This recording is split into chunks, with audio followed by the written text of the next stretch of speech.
Hello friends, welcome to home food zone. இன்றைக்கி இந்த வீடியோவில் நல்ல டிஃப்ரெண்ட்டான நல்ல ஹெல்த்தியான ஒரு ஸ்நாக்ஸ் ரெசிபி ஒரு சில சிம்பிளான பொருட்களை வச்சு நம்ம பண்ணலாம். எப்படி செய்யறது பார்க்கலாம். செய்கிறதுக்கு ஒரு மிக்சிங் பவுலில் 1 கப் அளவுக்கு கோதுமை மாவு சேர்த்துக்கோங்க. இதில் ஒரு 1/4 டீஸ்பூன் உப்பு சேர்த்துக்கலாம். ஒரு தடவை நல்லா கலந்து விட்டுக்கோங்க. 1 கப் மாவுக்கு 3/4 கப்லேருந்து 1 கப் வரைக்கும் சாதாரண தண்ணி, ரூம் டெம்பரேச்சரில் இருக்கிற தண்ணி சேர்த்துக்கலாம். இதை நல்லா கலந்து விட்டுக்கோங்க. கட்டி எதுவும் இல்லாமல் நல்லா கரைச்சிக்கலாம். மாவு இந்த அளவுக்கு கெட்டியாக இருக்கணும். கையில் எடுத்து இந்த மாதிரி விட்டிங்கன்னா பாருங்கள், இந்த கன்சிஸ்டன்சி இருக்கணும். இந்த மாதிரி பிசைஞ்சு எடுத்துக்கோங்க. இது ஒரு 10 நிமிஷம் ஊறட்டும். இப்போது ஒரு பேனில் 2 டீஸ்பூன் அளவுக்கு நெய் சேர்த்துக்கோங்க. 1 கப் அளவுக்கு அவல் சேர்த்துட்டு லோ ஃப்ளேமில் வச்சுட்டு ஒரு 2லேருந்து 3 நிமிஷம் நல்லா வறுத்து எடுத்துக்கோங்க. அவல் லேசாக செவந்து அதே சமயத்தில் நல்லா பொரிஞ்சு வரும். இந்த அளவுக்கு நல்லா வறுத்துட்டு இப்போ இதை ஒரு பிளேட்டில் மாற்றிடுங்க. இது நல்லா ஆற விட்டுருங்க. இப்போது இதே பேனில் ஒரு 2லேருந்து 3 டேபிள் ஸ்பூன் வரைக்கும் தண்ணி சேர்த்துட்டு ஒரு 4 டேபிள் ஸ்பூன் வரைக்கும் வெல்லம் சேர்த்துக்கலாம். வெல்லம் நல்லா கரைஞ்சி வரட்டும். தண்ணி அதிகமாக சேர்க்க வேண்டாம். கரெக்டாக 2-3 டேபிள் ஸ்பூன் மட்டும் சேர்த்துக்கோங்க. இது வெல்லம் நல்லா கரைஞ்சதும் இதில் 1/2 கப் அளவுக்கு துருவின தேங்காய் சேர்த்துக்கோங்க. இதை நல்லா கலந்து எடுத்துக்கலாம். ஒரு தடவை நல்லா கலந்துட்டு இது கூட நம்ம ஏற்கனவே வறுத்து எடுத்தோம் இல்லையா அவள், அதை மிக்ஸி ஜாரில் போட்டு நல்லா பவுடரை அரைச்சி எடுத்துகிட்டு வந்துடுங்க.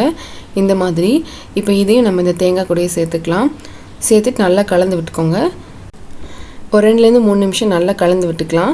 அப்போ உங்களுக்கு ஈரப்பதம்லாம் குறைஞ்சி நல்லா உங்களுக்கு உதிரியாக கிடைக்கும். இப்போ இது கூட சேர்க்குறதுக்கு நான் 1 டேபிள் ஸ்பூன் அளவு வால்நட் எடுத்திருக்கேன்.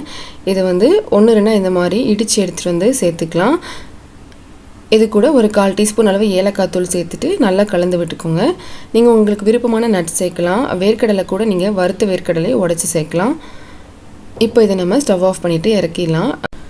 இது செய்கிறதுக்கு இந்த மாதிரி வாழை இலை தேவைப்படும். இந்த மாதிரி சின்ன சின்ன பீசஸாக நான் கட் பண்ணி எடுத்திருக்கேன்.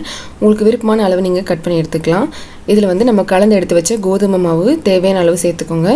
கை நல்லா தண்ணியில் நனைச்சிட்டு இந்த மாதிரி தட்டி எடுத்துக்கோங்க. இந்த மாதிரி 2 சைடு கொஞ்சம் மட்டும் கேப் விட்டுட்டு தட்டி எடுத்துக்கலாம். நல்லா மெல்லிசாக தட்டி எடுத்துக்கோங்க. இதுக்கு நடுவில் இந்த மாதிரி நம்ம ஏற்கனவே செஞ்சு எடுத்து வச்ச அவல் மிக்ஸை சேர்த்துக்கலாம். நான் 1 டேபிள் ஸ்பூன் அளவு சேர்த்துருக்கேன். இன்னொரு சைடு வாழை இலையை எடுத்து இந்த மாதிரி க்ளோஸ் பண்ணி லேசாக அமுக்கி விட்டிங்கன்னா இது நல்லா செட் ஆயிரும். இதே போலவே எல்லாத்தையுமே செஞ்சு எடுத்துக்கோங்க. இப்போ இதை நம்ம பொரிச்சு எடுக்கிறதுக்கு ஒரு தோசை தவா சூடு பண்ணிவிட்டு கொஞ்சமாக ஒரு 1/2 டீஸ்பூன் அளவுக்கு எண்ணெய் சேர்த்துக்கலாம். இந்த மாதிரி ஒன்று உள்ளே சேர்த்துக்கலாம். மீடியம் ஃப்ளேமில் வச்சு பொரிச்சு எடுத்துக்கோங்க. ஒரு 3லேருந்து 4 நிமிஷம் வரைக்கும் கூட டைம் எடுக்கும். ஒரு 30 செகண்டுக்கு ஒரு தடவை கேப் விட்டு நீங்கள் ஒவ்வொரு தடவையும் திருப்பி விட்டுக்கோங்க. அப்போ தான் உங்களுக்கு எல்லா சைடும் நல்லா ஒன்று போல் வெந்து கிடைக்கும். இந்த வாழையில் நல்ல கலர் மாதிரி ப்ரௌன் கலரில் ஆகணும். அது வரைக்கும் நம்ம பொரிச்சு எடுக்கணும்.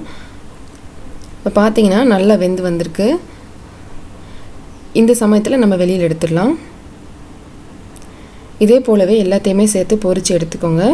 நல்ல ஒரு சிம்பிளான ஈவினிங் ஸ்நாக்ஸ் ரெசிபி. ரொம்ப சிம்பிளான ஒரு சில பொருட்கள் வச்சே நம்ம பண்ணலாம்.